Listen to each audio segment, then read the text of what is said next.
tous. Alors le sujet c'est est-ce que l'univers a connu un instant zéro? Alors quand on dit un instant zéro, on suppose qu'il y en a eu plusieurs. En fait, il y en a eu un, il n'y en a eu qu'un. Donc on aurait plutôt dû dire est-ce que l'univers a connu l'instant zéro? Pour introduire le sujet, je vais dire la chose suivante. Vous savez que la cosmologie est une science assez récente. Elle s'appuie notamment sur la physique, sur plusieurs disciplines de la physique. Et la physique, depuis Galilée, ou depuis Newton plutôt, utilise des équations pour exprimer des lois physiques. C'est Galilée qui a eu cette idée d'utiliser les mathématiques pour dire les lois physiques. Lui pensait plutôt à la géométrie, aux figures géométriques, les carrés, les cercles, etc. Mais il s'est révélé que c'était plutôt les équations algébriques ou différentielles qui sont les plus adaptées pour exprimer les lois physiques.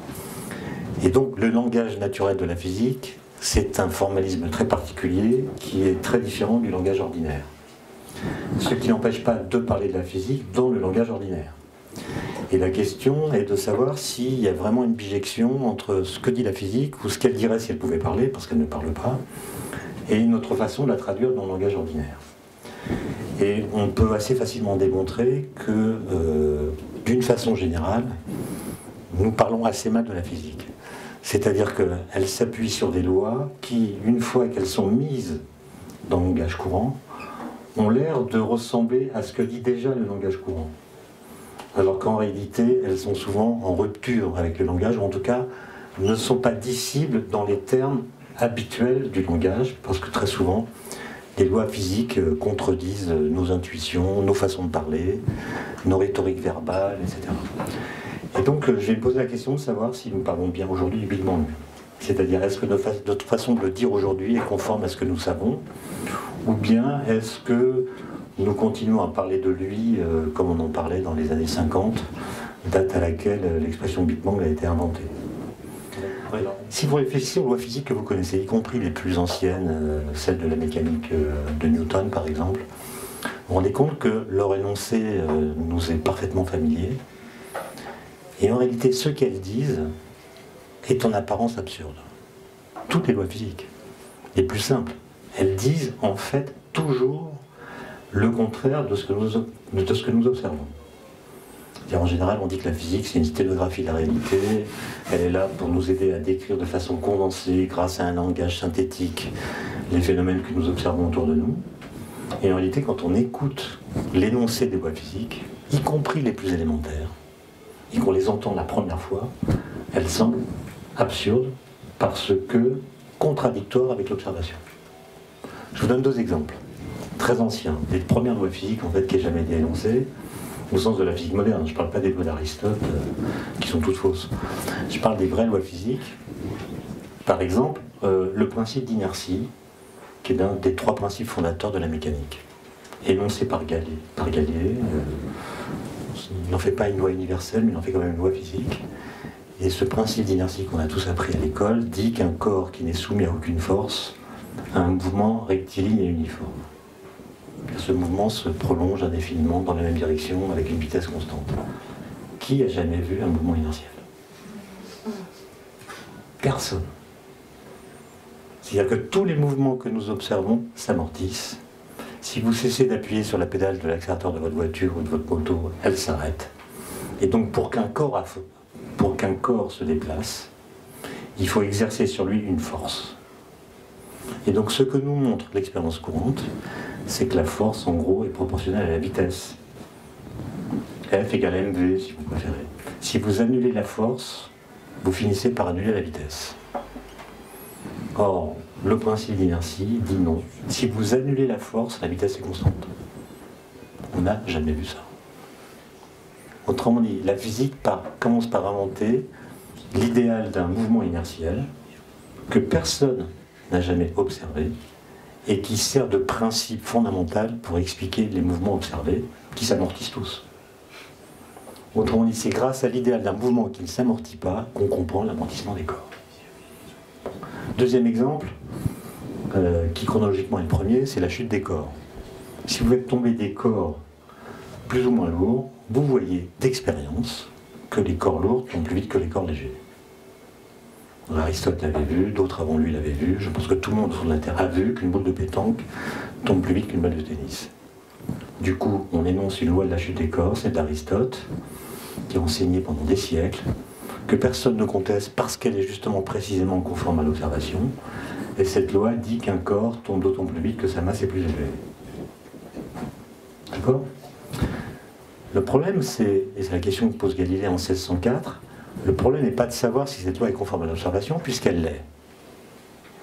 La question est de savoir si elle est vraie. Si elle est vraie. Alors, dans beaucoup d'ouvrages, on raconte l'expérience de la tour de Pise. Galilée monte au sommet, 54 mètres, laisse tomber des objets de masse différente, des boules de pétanque, des balles de tennis, convoque les sorbonnards de l'époque, qui sont tous aristotéliciens, et c'est cette expérience qui est censée avoir montré que tous les corps tombent à la même vitesse. Évidemment, c'est une légende, c'est faux. Galilée n'a jamais fait cette expérience. Galilée écrivait tout, on n'a aucune trace de cela. En fait, c'est une histoire qui a été inventée par la suite par un de ses étudiants, Baliani, qui voulait faire croire qu'on pouvait directement tirer de l'observation la vraie loi de la chute des corps. Et donc Galilée n'a jamais fait cette expérience. Et d'ailleurs, s'il l'avait faite, qu'est-ce qu'il aurait montré aux aristotéliciens de l'époque? Que les boules de pétanque touchent le sol avant les balles de tennis, ce qu'ils savaient déjà. Donc cette expérience ne vaut rien, n'a jamais été faite et n'est nullement éclairante. Non, ce que fait Galilée, c'est ce qu'on appelle une expérience de pensée. C'est-à-dire, il essaie d'imaginer ce qui se passerait dans certaines situations si Aristote avait raison. Et il montre, par un raisonnement, et non pas par une expérience, que si Aristote avait raison, ça conduirait à des conséquences pour certains types d'expériences qui seraient absurdes. Et l'expérience qu'il invente est toute simple. Vous supposez qu'Aristote a raison, et donc vous supposez que si vous lâchez en même temps une boule de pétanque et une balle de tennis, la boule de pétanque va toucher le sol avant la balle de tennis. Maintenant, et c'est là que commence l'expérience de pensée, vous reliez les deux objets par une ficelle. Donc vous fabriquez ainsi un système qui est plus massif que la boule de pétanque toute seule. Il est donc plus lourd que la boule seule. Donc d'après Aristote, puisque c'est plus lourd, ça va tomber plus vite que la boule de pétanque toute seule.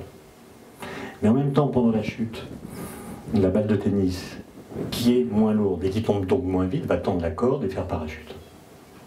Et donc l'ensemble va tomber moins vite que la boule de pétanque toute seule. Ce que montre Galilée, c'est qu'en fait, il y a une contradiction logique interne dans la loi d'Aristote qui, du coup, ne peut pas être fausse. Ce qui veut dire que, si on croit à la loi d'Aristote, on est obligé d'assumer cette contradiction. Galilée dit que cette contradiction ne peut pas être assumée. Et donc la seule façon de résoudre le paradoxe, c'est de dire que la boule de pétanque et la balle de tennis tombent exactement à la même vitesse. Ce qui n'est pas ce qu'on voit. Du coup, si vous croyez à cette loi, vous devez réinterpréter l'observation pour expliquer pourquoi, bien que la loi de la chute des corps soit celle que je viens d'énoncer, les boules de pétanque tombent plus vite que les balles de tennis. L'explication, c'est qu'il n'y a pas que la gravité qui joue dans l'affaire, il y a aussi la résistance de l'air, et c'est elle, et seulement elle, qui est responsable du fait que la boule de pétanque, effectivement, dans l'air, va tomber plus vite que la balle de tennis. Et donc c'est l'idée que les lois physiques, en fait, on ne les dérive pas de l'observation. Pour les trouver, il faut les chercher. Pour les chercher, il faut d'abord théoriser, et ensuite faire des expériences spécifiques qui vont permettre de tester les lois qu'on a théorisées. Et donc la lecture des phénomènes, ou la lecture des livres, ne suffisent pas pour trouver les lois physiques. D'ailleurs, il y a une anagramme intéressante, c'est que la chute des corps a pour anagramme hors du spectacle. C'est les mêmes lettres. C'est-à-dire que la loi de la chute des corps, elle est hors du spectacle de la chute des corps. C'est pas en regardant des corps tombés, sauf dans le vide évidemment, que vous allez trouver la bonne loi. Alors vous pourriez vous dire, c'est fini déjà ou... C'est quand même cool, un bar. Je prendrai 5 minutes de moins après. C'est juste pour finir, parce que je vois des têtes là bizarres, des gens qui pensent que ce que je vais rencontrer, c'est des vieux trucs. Galilée, la loi de la chute des corps, c'est 1604, hein, plus de 4 siècles. On pourrait dire c'est complètement dépassé, on est passé à autre chose. En fait, pas du tout. On continue à travailler avec le même type de raisonnement que Galilée. Vous avez sans doute entendu parler de la découverte du boson de Higgs annoncé en juillet 2012. C'est exactement la même histoire.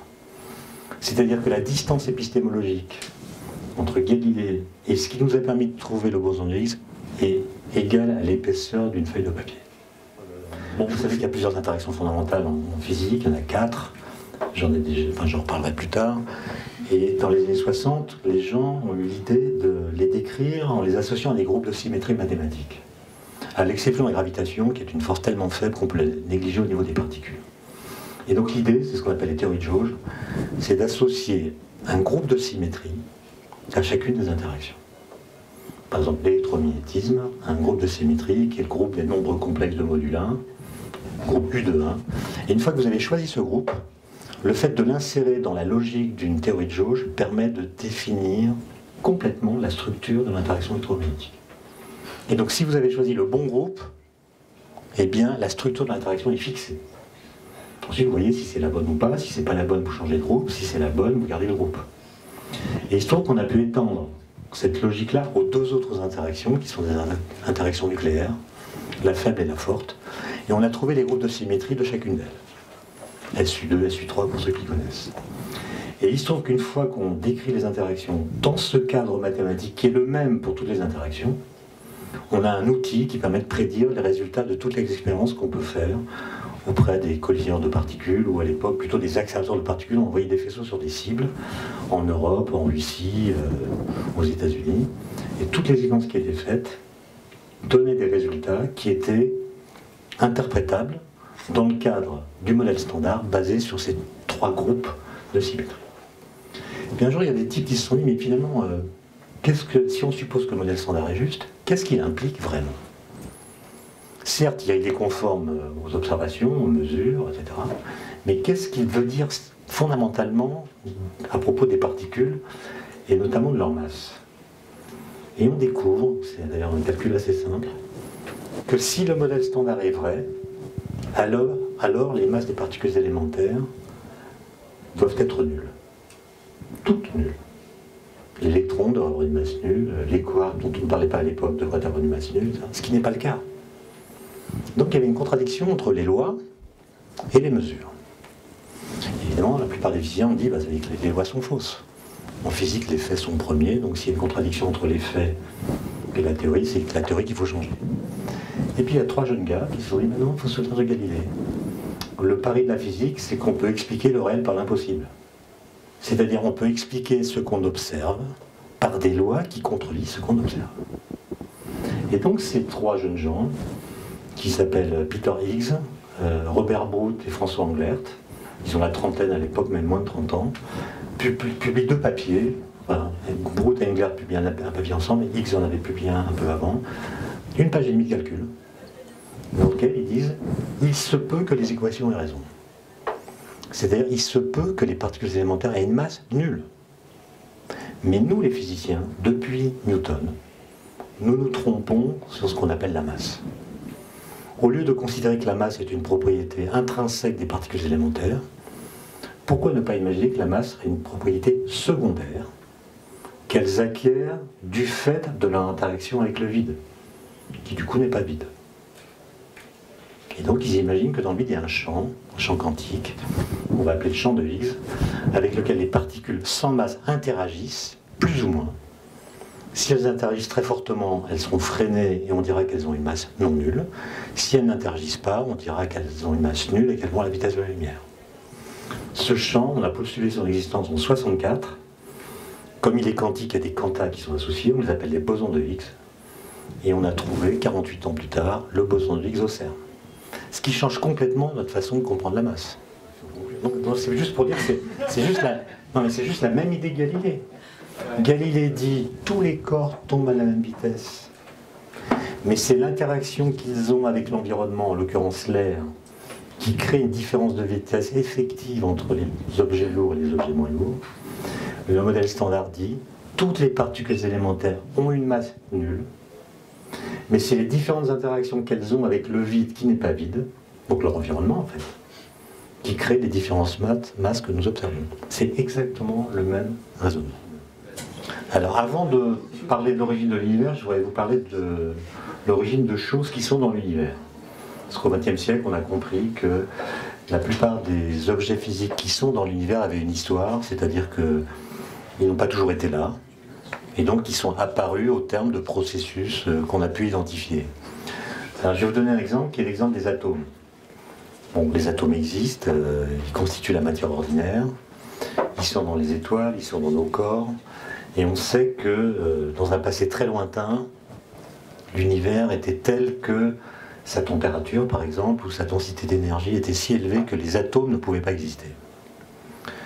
Et donc les atomes sont apparus au cours de l'histoire, à l'issue de processus qu'on a pu repérer, et qui sont des interactions nucléaires.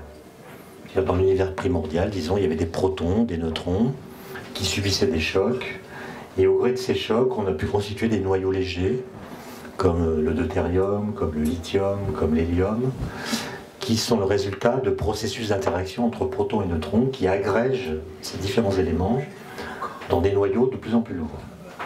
Tout ça s'est passé très rapidement, en moins de 3 minutes, pour les éléments légers. Ensuite, pendant quelques millions d'années, l'univers était en expansion. Le taux des interactions nucléaires s'est donc abaissé très fortement, de sorte que les éléments plus lourds n'ont pas pu se former. Ce qui a permis qu'ils se forment, c'est l'apparition des étoiles, par condensation du gaz sous l'effet des gravitations.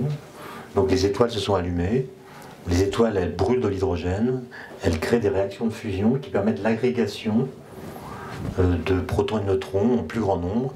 Et c'est ainsi que se sont formés les noyaux qui vont dans le tableau de Mendeleïev depuis le lithium, qui est assez léger, jusqu'au fer. Pour les atomes plus lourds, qui sont plus lourds que le fer, disons entre le fer et l'uranium, le processus de fabrication, c'est des explosions d'étoiles, c'est-à-dire ce qu'on appelle des supernovas. Quand une étoile a épuisé son combustible, l'hydrogène, elle s'effondre, si elle est très massive, elle s'effondre.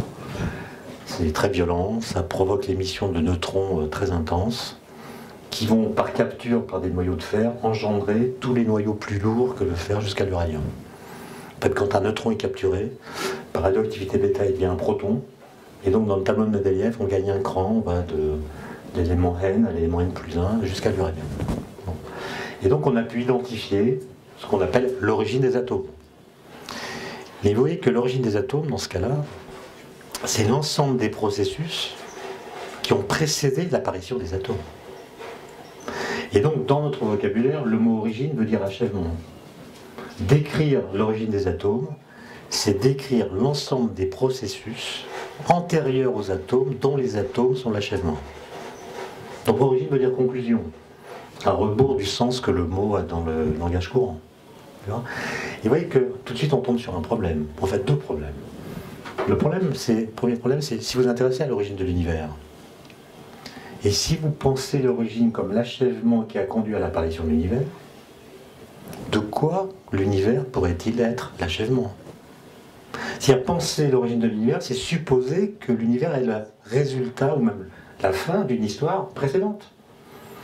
Mais l'origine de l'univers, c'est pas la fin d'une histoire, c'est au contraire le commencement de tout. C'est-à-dire, c'est penser la transition entre l'absence de toute chose et l'apparition d'une première chose. Donc vous voyez que comprendre les origines des choses dans l'univers, ce qu'on a réussi à faire, n'implique pas qu'on puisse comprendre l'origine de l'univers lui-même. Dans le premier cas, on a affaire à des généalogies, à des processus historiques qui s'engendrent mutuellement. Dans l'autre cas, pour l'univers, on a affaire à une transition radicale entre le non-être et l'être. C'est pas la même chose. Ensuite, je n'ai pas le temps de le faire parce que mon temps est limité, je crois, mais on pourrait généraliser et montrer qu'à chaque fois qu'en physique, et même en science d'une façon générale, on explique l'apparition d'un être physique, on le fait toujours en invoquant l'existence d'un autre être physique. Donc pour parler comme les philosophes, on n'explique l'être que par l'être. Et donc on ne peut expliquer une chose qu'en invoquant l'existence d'une autre chose dont l'existence permet de comprendre l'apparition de la nouvelle chose. Bon. Ça veut dire que en physique, toutes les origines auxquelles on a accès sont non pas transcendantes, mais immanentes. C'est-à-dire elles sont dans le monde. On explique l'apparition d'une chose du monde par l'invocation d'une autre chose du monde. J'ai peut-être parlé tout à l'heure du boson de Higgs, c'était à dessein.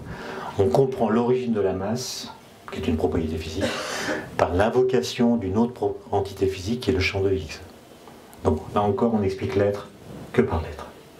La question, et là je reprends la question de l'origine de l'univers, et non pas d'une chose de l'univers, c'est si l'univers a une origine, est-ce que cette origine fait partie de l'univers ou pas? Autrement dit, est-ce que cette origine est immanente elle fait partie de l'univers, et si c'est le cas, les physiciens peuvent toujours espérer la détecter, ou bien est-ce qu'elle est transcendante, c'est-à-dire elle ne fait pas partie de l'univers. Bon. Vous voyez que si l'origine de l'univers est transcendante, ça veut dire que l'univers est contingent. L'univers aurait pu ne pas être. Si l'entité en question, disons Dieu, avait décidé de ne pas créer l'univers, il n'y aurait pas d'univers. Donc si vous dites que l'origine de l'univers est transcendante par rapport à l'univers devient contingent.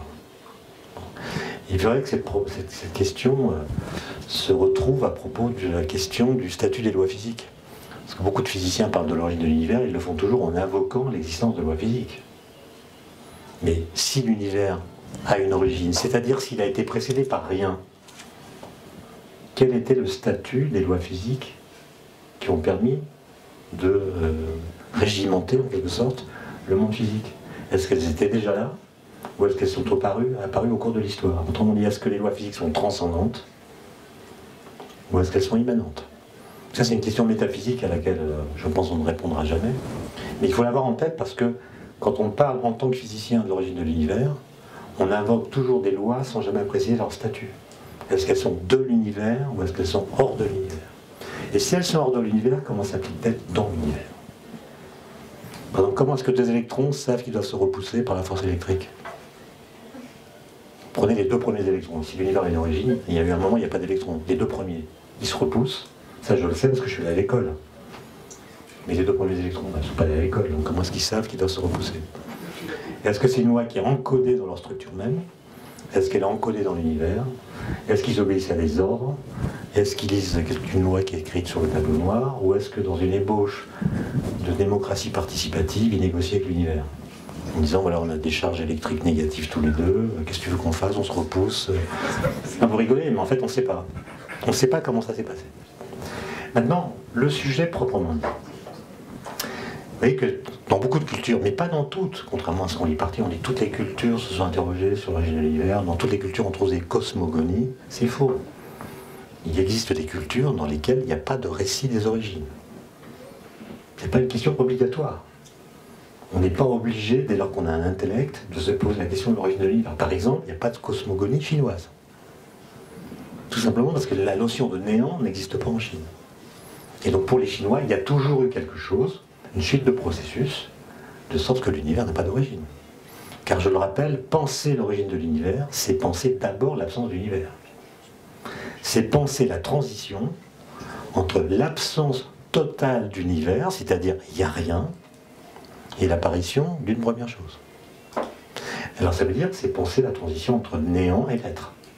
Est-ce qu'on est capable de penser le néant? Pas sûr. Comme le disait Bergson, le néant est une idée destructrice d'elle-même.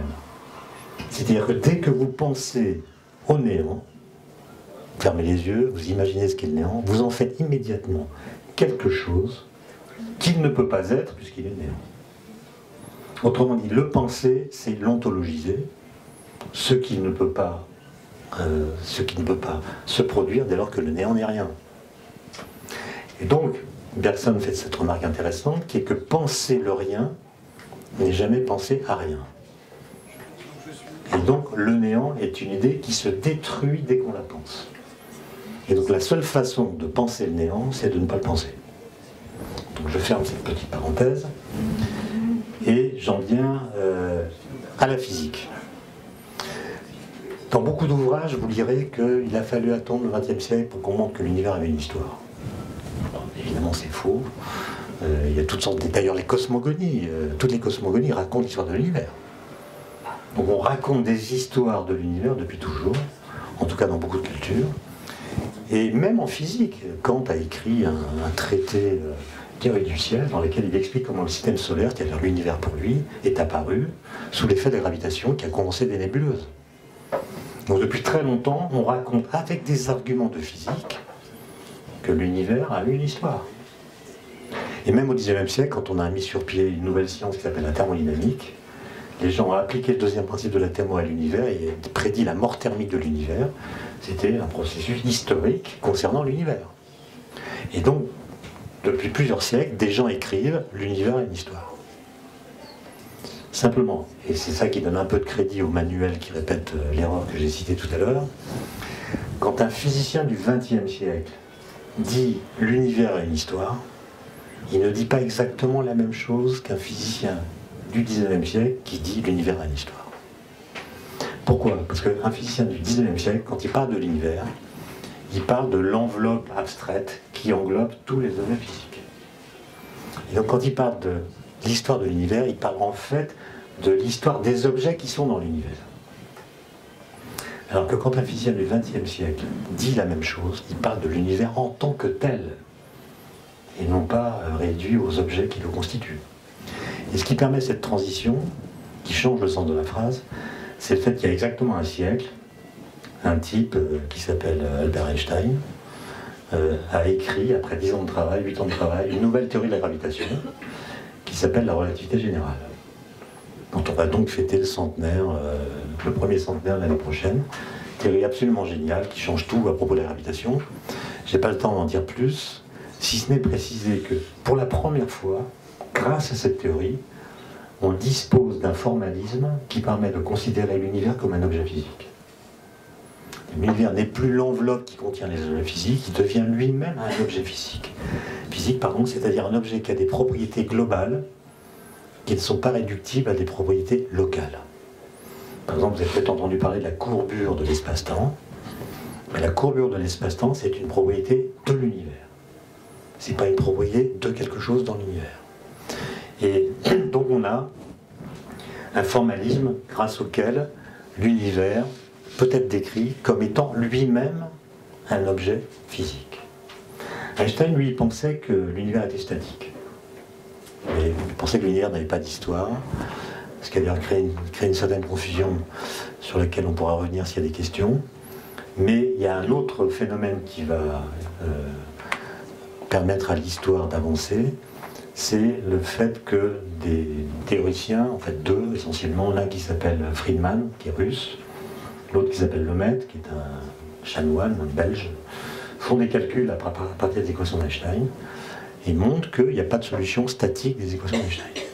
C'est-à-dire si on croit à la théorie d'Einstein, l'univers ne peut pas être statique, sauf à rajouter des constantes bizarres, je passe les détails. Mais il y a surtout un monsieur qui s'appelle Hubble, qui est catcheur, c'est son métier, mais qui la nuit fait des observations avec le télescope le plus puissant de l'époque, qui est un télescope Hooker, qui est installé au mont Wilson, et il regarde le mouvement des nébuleuses. Nébuleuse, c'est l'ancien nom pour galaxie. Donc il regarde le mouvement des galaxies, mais il le regarde dans un tout petit coin du ciel. Quand on regarde aujourd'hui l'espace qu'il a exploré, par rapport à celui qu'on connaît aujourd'hui, c'est une toute petite partie. Mais elle est suffisamment grande pour qu'il observe que les galaxies s'éloignent les unes des autres d'autant plus rapidement que leur distance relative est plus élevée. Et donc il observe ce qu'il appelle la fuite des galaxies, avec l'idée que les galaxies se fuient les unes des autres comme dans un gaz. La distance qui les sépare augmente au cours du temps, de sorte que leur distance finit par devenir très grande et on a l'impression d'une dilatation, non pas de l'espace lui-même, mais des objets qui l'occupent. Et pour Hubble, l'espace était fixe en fait. C'est le mouvement des galaxies qui faisait qu'on avait ce mouvement. Les galaxies se déplaçaient dans l'espace. Il y avait une conception newtonienne de l'espace. Mais, et c'est là que ça devient intéressant, c'est que si on interprète les mêmes données, celles que recueille Hubble, non plus dans le cadre de la physique classique où l'espace est statique, mais dans le cadre des équations d'Einstein, l'interprétation des phénomènes ou des faits qu'on observe devient complètement différente. Il y a eu, je crois, il y a 2 ans, un sujet de bac en philo pour les classes scientifiques qui était « Peut-on avoir raison contre les faits ?» Et pour avoir une bonne note, il fallait dire, je crois, non. Beaucoup d'élèves ont parlé de l'affaire Strauss-Kahn pour argumenter, ce n'était pas forcément la bonne référence. Mais la bonne réponse à la question, c'est oui, évidemment, on peut avoir raison contre les faits, puisque si les faits nous sont donnés au prix d'une interprétation qui est fausse, on peut se tromper. Et donc on peut avoir raison contre les faits si l'interprétation par laquelle on les a d'abord lus se révèle erronée. Et en l'occurrence, c'est ce qui se passe. C'est-à-dire, si vous prenez les mêmes faits, les galaxies s'éloignent, mais que vous interprétez ce phénomène dans le cadre des équations d'Einstein, l'interprétation change complètement. Au lieu de dire les galaxies bougent, vous dites les galaxies sont immobiles. C'est pas le même message. Alors pourquoi on les voit bouger? Parce que l'espace qui les sépare se dilate. C'est l'espace qui s'étend et pas les galaxies qui bougent. C'est pas le même truc. Et à partir de ce moment-là, on commence à faire de la cosmologie scientifique et grâce à elle, on défend l'idée, on semble défendre l'idée que l'univers a une histoire. Parce que si vous couplez les équations d'Einstein avec les résultats de Hubble interprétés dans le cadre de ces équations,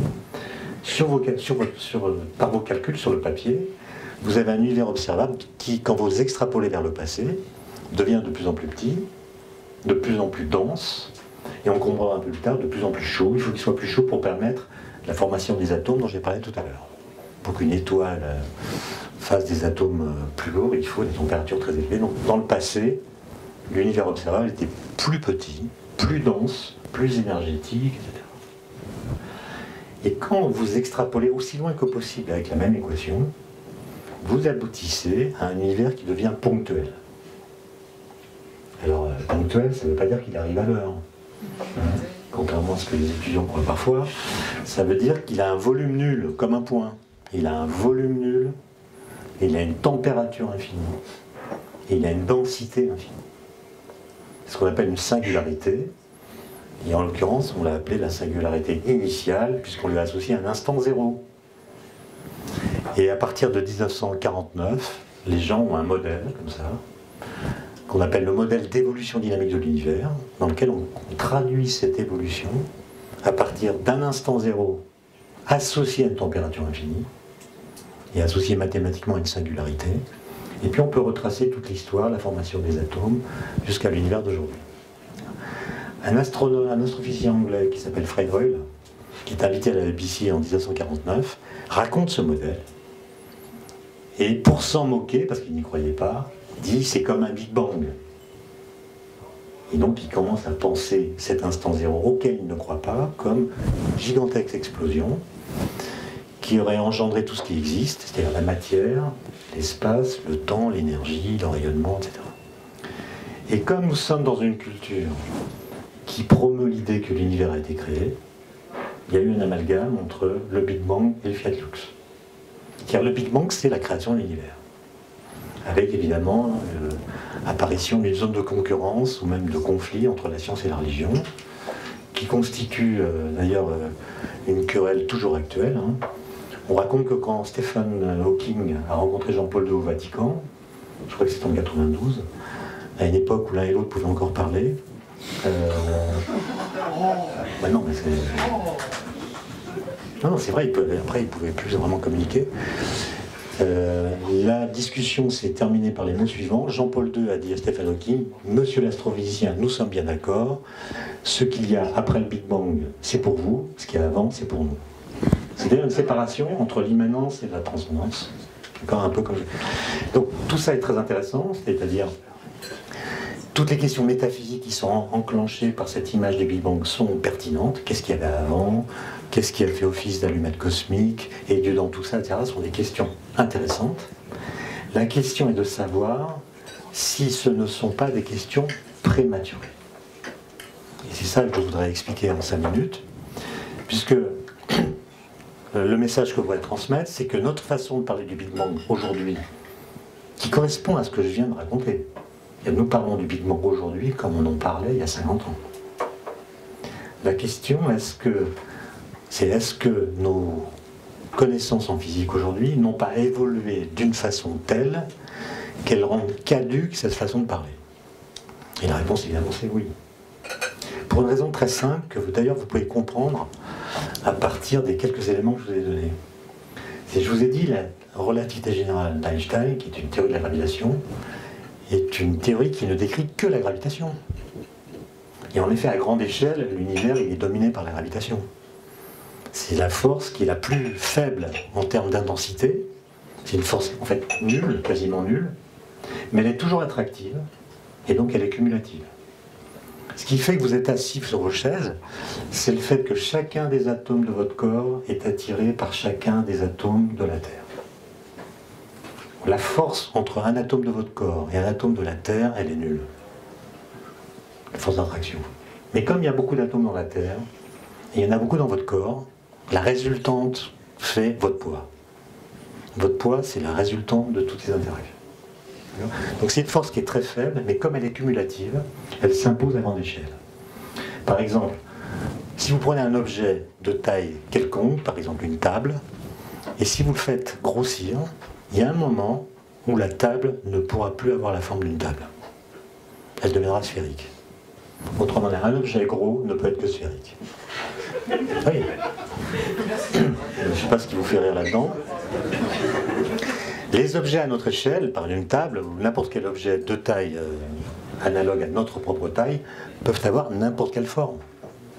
La raison, c'est qu'un objet comme la table est dominé par la force électromagnétique, qui est tantôt attractive, tantôt répulsive, ça dépend des charges. Et c'est le fait qu'il y ait cette attraction ou cette répulsion qui permet à des objets de taille quelconque d'exister. Mais à grande échelle, c'est la gravitation qui domine et qui impose que les objets deviennent sphériques. On ne pourrait pas avoir une étoile cubique, par exemple. Même si on pouvait la fabriquer, elle ne tiendrait pas. Dès qu'on relâche la pression, elle devient sphérique. Okay. Et donc, la gravitation est effectivement la force qui domine à grande échelle, mais ce n'est pas la seule qui existe. Il y a les forces nucléaires dont j'ai parlé tout à l'heure, et il y a la force électromagnétique.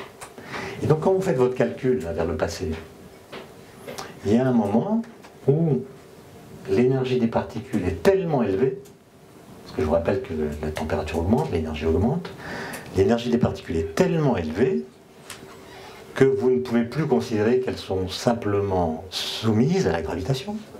Elles sont soumises aux autres forces, qui ne sont pas décrites par la théorie d'Einstein. Donc les calculs que vous faites sont mathématiquement justes, mais ils sont physiquement faux, puisqu'ils ne décrivent pas les conditions physiques et les interactions que subissent les particules lorsque ces conditions physiques sont réalisées. Je vous donne un exemple pour que vous compreniez. Les collisions qu'on fait au LHC, qui nous ont permis de découvrir le boson de Higgs, c'est des collisions entre protons, et chaque proton a l'énergie cinétique d'un moustique en vol. Bon, Michel Spiro en parlera demain. L'énergie d'un moustique, c'est pas beaucoup. Sauf que dans le cas d'un moustique, toute l'énergie du moustique est distribuée sur les milliards et les milliards de particules qu'il contient. Donc l'énergie par particule est très faible. Mais dans un accélérateur de particules, toute l'énergie d'un moustique est conférée à un seul proton. Donc la densité d'énergie est colossale, et on fait des collisions de protons, qui sont des collisions qui, dans un petit volume d'espace-temps, vont déposer toute l'énergie des moustiques, pendant un temps très bref, dans le vide quantique. Et donc on va recréer dans le présent les conditions physiques du passé. Et comme les lois physiques n'ont pas changé, on va voir se développer dans le présent les phénomènes physiques du passé. Ça ne veut pas dire qu'on remonte le temps. Ça veut dire qu'on recrée dans le présent les conditions du passé, et comme les lois n'ont pas changé, on voit dans le présent les phénomènes physiques du passé. C'est comme ça qu'on a eu le boson de Higgs. Quand les lois n'ont pas changé, on y reviendra, mais elles n'ont pas changé. Je ne parle pas des lois de la physique, hein. Je parle des lois physiques. Je parle des lois qu'on cherche. Les lois de la physique, elles changent évidemment. Einstein, c'est pas Newton, mais je parle des lois physiques, celles qu'on cherche. Et donc, on fait ça. Et si vous allez voir ce qui se passait dans l'univers, quand l'énergie des particules était plus grande que celle de la moustique en vol, on n'a plus de données expérimentales. On n'a plus rien, on n'a que des calculs. Et vous voyez bien qu'il y a un moment, quand vous faites cette exploration dans le passé, où le seul fait, ou le fait de se contenter de la relativité générale pour décrire ce qui se passe devient problématique. Parce que vous oubliez 3 interactions sur 4, ce qui fait beaucoup quand même. Et le moment en deçà duquel on sait que les équations d'Einstein deviennent physiquement fausses, c'est ce qu'on appelle le mur de Planck. Le mur de Planck, c'est un moment dans l'histoire de l'univers où il ne s'est rien passé de spécial pour l'univers. L'univers qui passe par là ne se dit pas tiens, je franchis le genre de Planck. Pour lui, c'est anodin. Simplement, ça montre que nos équations en deçà du mur ne fonctionnent plus. Il y a des infinis qui apparaissent, il y a des théories deviennent contradictoires les unes avec les autres, de sorte que l'honnêteté intellectuelle, c'est de dire nous sommes capables de décrire l'histoire de l'univers depuis le moment où les particules avaient l'énergie d'un moustique jusqu'à aujourd'hui. Cette histoire a duré 13,7 milliards d'années. On est capable, par des calculs, de dire ce qui s'est passé entre le mur de Planck et où l'énergie des particules était l'énergie d'un TGV. au moment où l'énergie n'était plus que celle d'un boson de Higgs, ça c'est des calculs qui nous le disent, en lesquels on peut avoir plus ou moins confiance. Et puis en amont du mur de Planck, on est sec. Mais le mur de Planck, c'est pas l'origine. Il y avait quelque chose avant. La question, c'est qu'est-ce qu'il y avait avant? Et pour le savoir, il faut faire un travail très compliqué qui consiste à unifier, comme on dit, la physique quantique qui décrit les trois autres interactions et la relativité générale qui ne décrit que la gravitation. Et c'est ça qu'on cherche depuis 40 ans. Pour l'instant, il y a des théories qui sont candidates, qui sont à l'ébauche. On ne sait pas laquelle est la bonne. Celle dont vous avez sans doute entendu parler, qui est la plus explorée, disons, c'est la théorie des supercordes. La théorie des supercordes, elle suppose que si on pouvait voir les particules avec un microscope super puissant, on verrait non pas des points, mais des cordes qui vibrent dans des espaces-temps à 10 dimensions, ou 26, enfin, en tout cas c'est pas 4, et qui sont des objets élémentaires dont les différentes harmoniques, les différentes excitations sont les particules que nous connaissons. L'électron, c'est un mode de vibration particulier, les quarks, c'est un autre mode de vibration, le neutrino, etc. Il y a même des modes de vibration à plus haute énergie qu'on ne voit pas, c'est des particules massives qu'on n'a pas encore détectées. Et puis il y a des théories alternatives, je n'ai pas le temps d'en faire la liste, mais le point important, et c'est ça la conclusion à laquelle je veux arriver, le point important, c'est que quelle que soit la piste théorique que vous utilisez pour franchir le mur de Planck, c'est-à-dire pour unifier la physique quantique et la relativité générale d'Einstein, la singularité initiale, lorsque vous appliquez ces théories à l'univers primordial, s'évanouit. C'est-à-dire qu'il n'y en a plus. En tout cas, il n'y en a plus à l'endroit où vous croyez qu'il y en avait une. Je vais vous donner un exemple, parce que je vois à vos têtes que je n'ai pas été compris. Prenez la théorie des supercordes. C'est une théorie compliquée, très compliquée mathématiquement, mais elle permet de faire une prédiction qui est sûre si elle est vraie. Et cette prédiction, c'est que la température maximale dans l'univers est nécessairement finie. Finie, ça veut dire non infinie. Ça veut dire qu'en tout point de son espace, et à tout instant de son histoire, la température qu'on trouvait dans l'univers à un endroit donné était inférieure à une certaine valeur qu'on peut calculer, qui est très grande, mais qui n'est pas infinie. Et vous voyez qu'il suffit que je dise cela pour que l'instant zéro dont j'ai parlé tout à l'heure passe un seul quart d'heure. Parce que je vous ai dit, l'instant zéro de l'ancien modèle, il correspond à une température infinie. La théorie des cordes vous dit, il ne peut pas y avoir de... Il apparaît dans vos équations parce que vous ne décrivez que la gravitation dans les équations d'Einstein. Cette singularité apparaît parce que vous avez un modèle qui est réduit. Si vous prenez un modèle complet qui décrit les 4 interactions, la singularité telle qu'elle était pensée avant disparaît. Alors ça s'explique très bien, c'est enseigné au Collège de France, pas loin d'ici, par Veneziano et d'autres. Quand vous appliquez la théorie des cordes à l'univers primordial, vous avez un univers d'avant qui est en contraction, sa température augmente jusqu'à atteindre la valeur maximale autorisée par la théorie des cordes, et avant que sa taille devienne nulle, une fois qu'il a atteint cette température maximale, il ne peut pas se contracter davantage, parce que ça augmenterait sa température. Donc il rebondit sur lui-même et devient l'univers en expansion que nous connaissons. Et donc dans ce modèle-là, ce que vous appelez le Big Bang associé à l'instant zéro n'est plus une singularité engendrant tout ce qui existe, c'est une transition de phase entre l'univers d'avant et l'univers d'après. Alors comme la théorie des cordes est une théorie qu'on n'a pas pu tester, on ne sait pas si c'est la bonne théorie. Donc si c'est la bonne théorie, la conclusion que je viens de tirer est bonne, mais si elle n'est pas bonne, la conclusion que j'ai tirée n'est pas bonne. Et donc ce qui est intéressant, c'est de regarder ce que disent les autres pistes théoriques qui envisagent le même programme, unifier les interactions, dont certaines s'appuient sur des principes complètement différents de la théorie des cordes.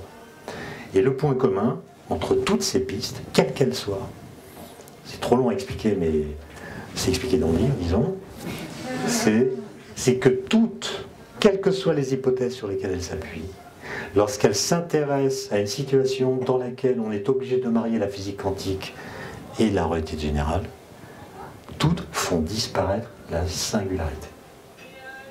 Autrement dit, toutes mettent en scène un avant du point zéro. Ça ne veut pas dire qu'il n'y a pas d'origine. C'est-à-dire que l'origine est déplacée vers un ailleurs qu'on ne peut pas détecter. Autrement dit, aujourd'hui, nous n'avons pas de preuve scientifique du fait que l'univers a une origine, et nous n'avons pas de preuve scientifique du fait qu'il n'en a pas eu. Autrement dit, la question « l'univers a-t-il une origine ?» que je reformule autrement, en posant la question « est-ce que l'univers a été précédé par rien ?» est une question ouverte. La réponse est « on ne sait pas ». Alors que tous les discours qu'on entend ici ou là postulent qu'il y a une origine et il faut trouver laquelle. D'ailleurs, c'est assez marrant parce qu'en général, quand une revue annonce qu'on a compris l'origine de l'univers, on nous dit, selon tel théoricien, l'origine de l'univers, c'était ceci. Le vide quantique, ou je sais pas quoi. Alors, c'est bizarre comme formulation. Parce que si vous mettez quelque chose à l'origine de l'univers, de deux choses l'une, ou bien cette chose a toujours été là, dans ce cas, il n'y a pas d'origine. S'il y avait toujours eu quelque chose, c'est que l'univers a toujours été quelque chose, incarné d'une façon ou d'une autre, mais il y a toujours eu quelque chose. Donc il n'a pas été précédé par du néant. Dans ce cas, il n'a pas eu d'origine. Ou bien cette chose dont vous dites qu'elle est à l'origine de l'univers est en fait l'effet d'une cause qui l'a précédée. Elle-même dérive d'autre chose. À ce moment-là, ce n'est pas l'origine. D'accord? Donc vous êtes dans une situation où vous ne pouvez pas nommer l'origine, puisque dès que vous la nommez, vous la rendez problématique. C'est intéressant de regarder la question que je posais tout à l'heure sur le statut des lois. Je dis non pas pour m'en moquer, mais pour montrer qu'on peut se laisser aller à des situations où les digues intellectuelles cèdent brutalement. Stephen Hawking a fait écrire il n'y a pas très longtemps un livre qui s'appelle Le grand dessin de l'univers, sur la théorie des cordes justement. Et la dernière page, comme toujours chez lui, est une page qui évoque Dieu. Alors dans le livre précédent, il nous avait dit que bientôt on connaîtra la pensée de Dieu, ce qui est intéressant parce qu'on apprend du coup que Dieu pense, ce qui est une question ouverte en théologie, comme vous savez. Dieu pense. Est-ce qu'on a le droit de dire que Dieu pense ? Et là, il nous dit, non, finalement, on peut comprendre l'origine de l'univers sans invoquer Dieu, il suffit d'invoquer les lois de la gravitation.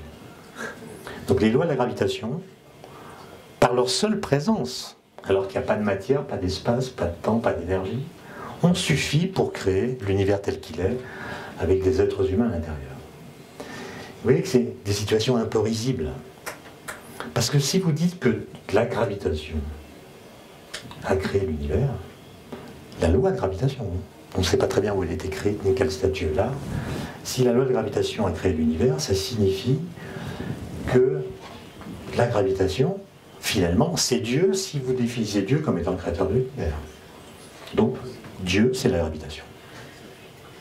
Et donc, si en quittant cette scène, je trébuche sur l'estrade, je m'étale devant vous, sous l'effet de la gravitation, en fait, ça signifiera que je suis en train d'accomplir une action de un four à micro-ondes. Il marche tous les jours.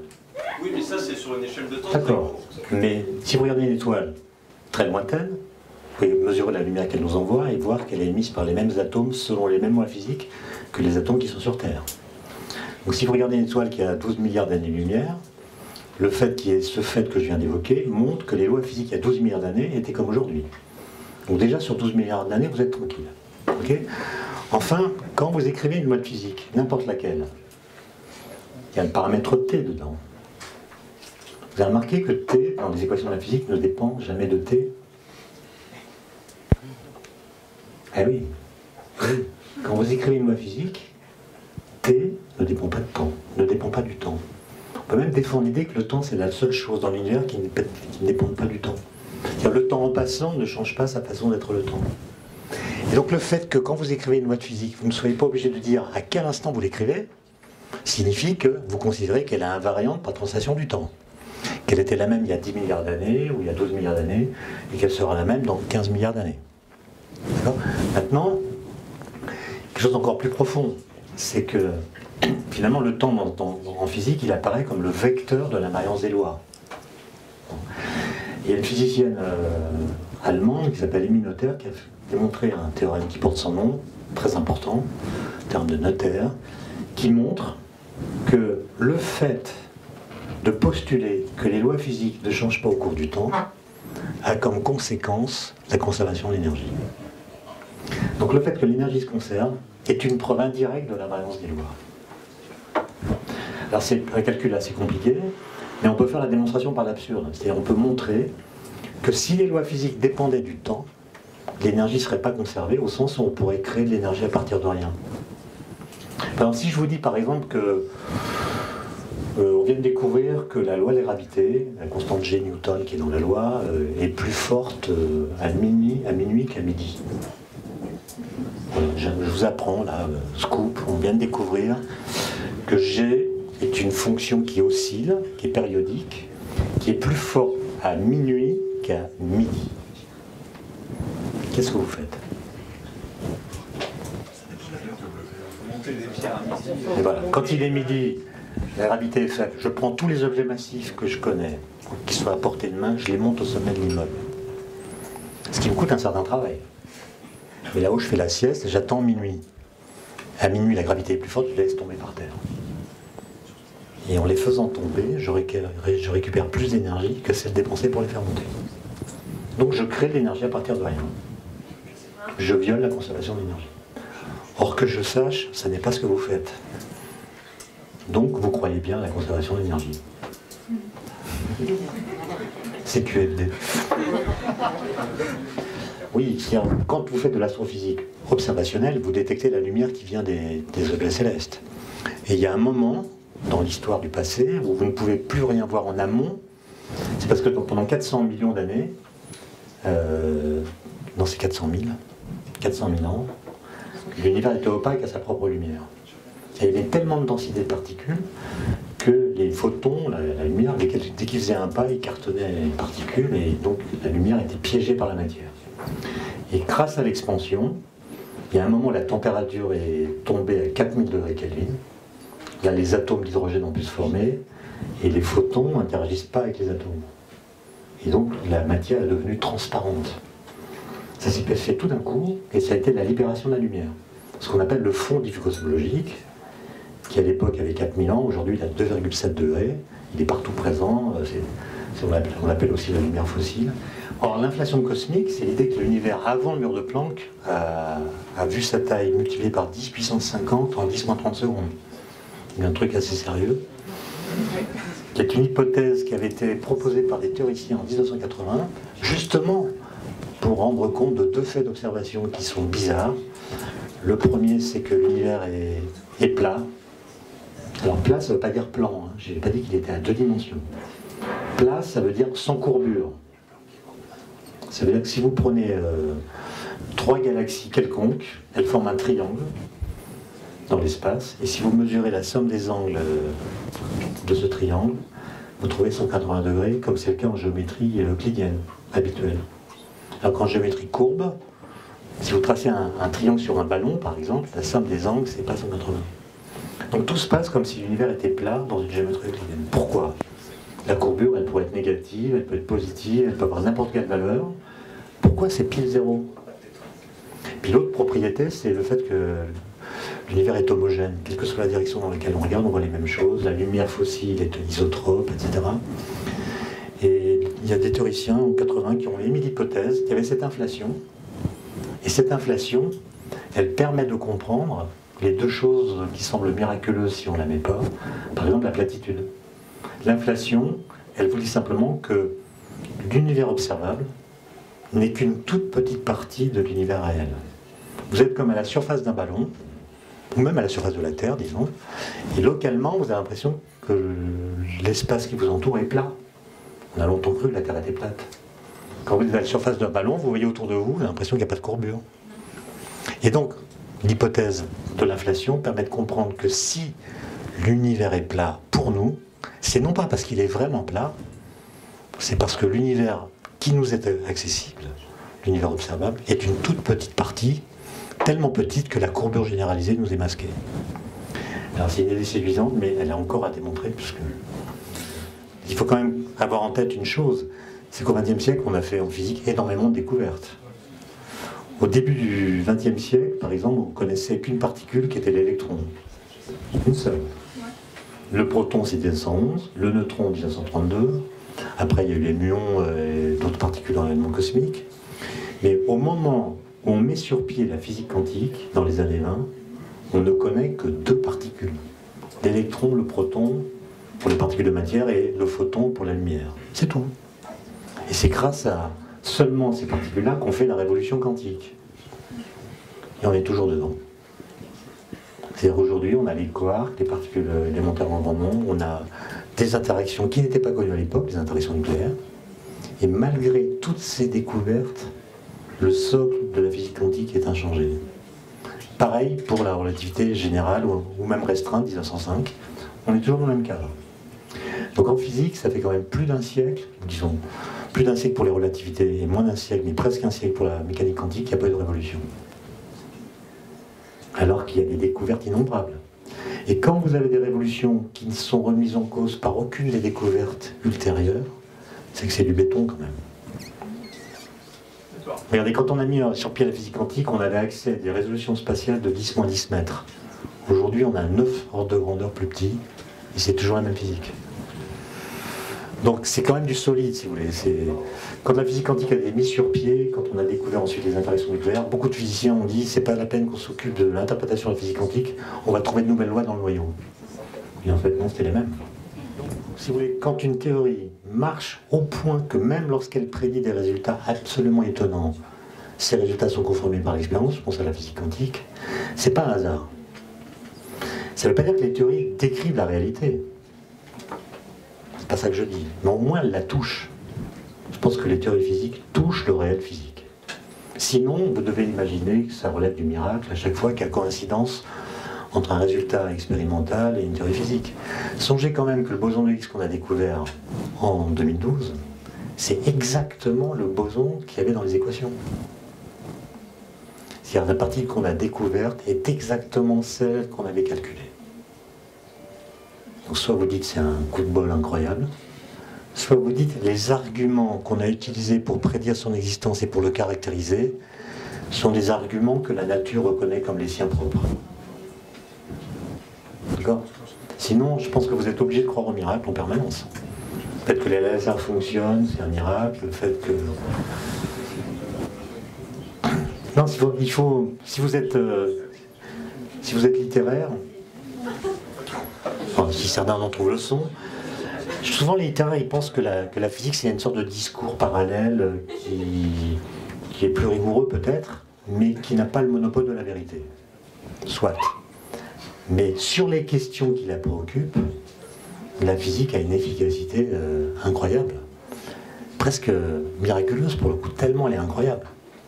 Si vous faites une expérience de physique un peu compliquée, faites des calculs avant qui permettent de prédire les résultats que vous pourriez obtenir si la théorie que vous utilisez est juste. Vous quittez l'espace physique ordinaire, vous êtes dans des espaces de Hilbert, des espaces vectoriels, de dimension infinie. Vous n'êtes plus dans le réel tel qu'il est donné à nous empiriquement. Vous êtes dans l'abstraction. Vous faites des calculs énormes qui aboutissent à des nombres réels qu'on peut mesurer. Faites la mesure, ou la faites faire dans l'univers physique habituel par des grosses expériences, et c'est le même nombre qui sort. Qu'est-ce que vous en déduisez ? La première fois que ça vous arrive, c'est forcément un choc incroyable. Comment des calculs abstraits peuvent rendre compte du réel empirique ? D'où ça vient ?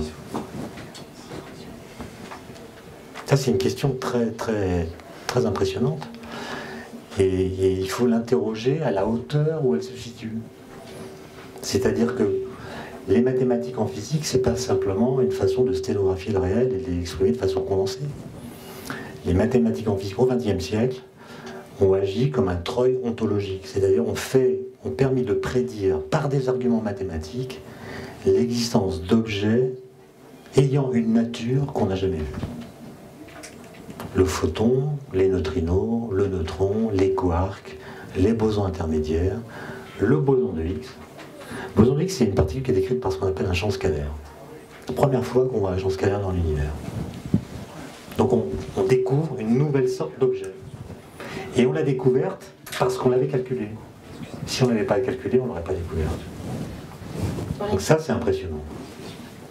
Et quand on a découvert le Higgs, je peux vous dire, les gens qui le cherchaient depuis 40 ans, et même les plus jeunes qui sont venus plus tard dans l'histoire, tout le monde pleurait. Non, mais il y avait une émotion incroyable, c'est une espèce de... Je ne sais pas si vous pouvez comprendre ça.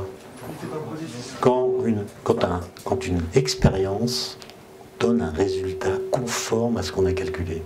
C'est incroyable. À propos d'une chose qu'on ne connaît pas. Regardez, Dirac, Pauli, Heisenberg, Gamow, Majorana, etc. sont des gens qui naissent tous entre 1900 et 1902. Pourquoi, à votre avis? Est-ce que Becherel, c'est en 99? Non, c'est parce que quand ils ont 18 ans, ils sont en terminale, ils lisent les journaux. Et tiens, il se passe des choses en physique, on va s'orienter vers la physique.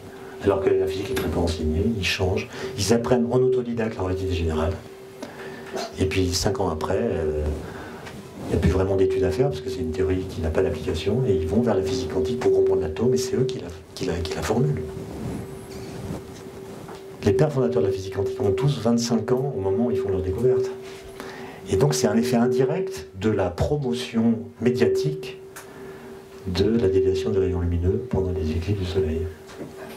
On verra bien si dans 20 ans, des jeunes gens, le 4 juillet 2012, ont eu la révélation de leur vocation.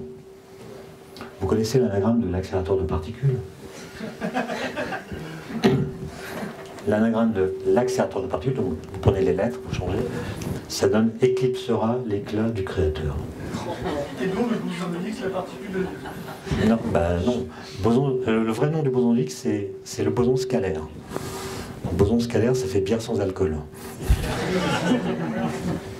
On est très loin de la particule de Dieu. Et quand on prend le boson scalaire de Higgs, là il y a une anagramme vraiment intéressante qui est l'horloge des anges ici-bas. Le boson scalaire de Higgs, l'horloge des anges ici-bas. C'est exactement le sens qu'il a en physique. Si ce qu'on a compris avec le mécanisme de Higgs, c'est qu'en fait dans l'univers primordial, les particules élémentaires n'avaient pas de masse. Donc elles allaient à la vitesse de la lumière. Et le vide était vide. Et tout d'un coup, le champ de Higgs s'est installé partout. Et les particules qui étaient sans masse se sont mises à interagir avec lui, plus ou moins fortement, et c'est ça qui a engendré leur masse. Comme si elles avaient des skis, le champ de Higgs c'est un champ de neige, les particules qui ont des skis bien fartés glissent sans frottement, elles n'ont pas de masse, celles qui ont des skis mal fartés glissent avec frottement, elles ont une masse. Ok? Et ce champ de Higgs, il a apparu à l'issue de ce qu'on appelle une brisure spontanée de symétrie. Et là, une brisure spontanée de symétrie, c'est une situation dans laquelle le discours par lequel on la décrit est plus symétrique que la situation elle-même. Donc je vous donne un exemple. Il paraît qu'il y a des endroits où on trouve des maris qui cherchent des jeunes filles et des jeunes filles qui cherchent des maris. Je ne sais pas si ça existe, mais en tout cas, il paraît qu'il y a des endroits comme ça. Vous voyez que le discours par lequel je décris la situation, il est symétrique. Les jeunes filles et les maris ont des rôles exactement identiques. Mais dans la réalité, c'est pas vrai. Parce qu'un mari qui cherche une jeune fille, c'est un mari qui cherche une jeune fille qui est une jeune fille. Alors qu'une jeune fille qui cherche un mari, c'est une jeune fille qui cherche un homme qui n'est pas un mari. Donc la situation n'est pas symétrique. Alors que le discours par lequel on la décrit l'est. Ok? Eh bien, l'idée, c'est qu'à l'issue d'une brisure de symétrie comme celle-là, le champ de Higgs s'installe, les particules acquièrent de la masse, et comme vous le savez, en physique d'Einstein, de relativité, pour qu'une particule ait un temps propre, il faut qu'elle ait une masse non nulle. Et donc l'apparition du champ, c'est le démarrage de l'horloge propre des particules.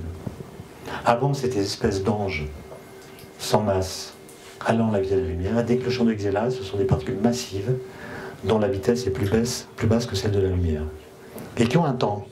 Donc c'est le démarrage du temps de la matière. D'ailleurs, la vitesse de la lumière a une belle anagramme. L'anagramme de la vitesse de la lumière, c'est limite les rêves au-delà. C'est exactement le sens qu'elle a en physique. Moi, ce dont je rêve, c'est que ça démontre l'existence des particules de Majorana.